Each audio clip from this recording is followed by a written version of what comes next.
think that the partnership between LSE and UCT is a great one because it's bridging the gap between, Africa and an international institution.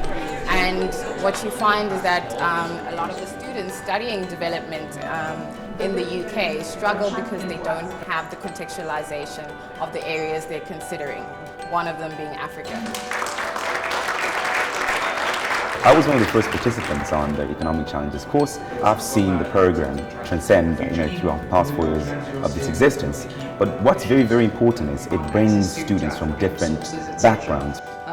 Yeah, the course has been really, really interesting because we have such a wide range of students from all different backgrounds, students that are actually still university students, but also people that work and people that work in development in Africa and that are from different African backgrounds. And they bring a lot to the table.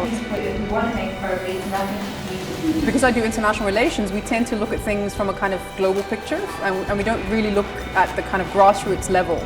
So looking at what people are really doing on the ground in communities and how that ultimately then feeds into the broader picture of the country's economic development and the continental economic development. I found that quite fascinating. We got the chance to actually go and experience places rather than just talk about them. And that's a completely different thing than just sitting in a classroom and talk about it. This course is a great opportunity to introduce people to what's going on in Africa, and being able to come here to witness some of those issues, I think is vital for the study of development to go far.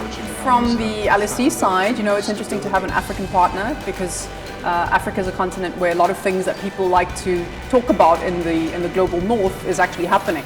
And for those of us in Cape Town, obviously working with the LSE, which is a well-known institution, we get to cooperate with people from there, hear their points of views, share our views with them.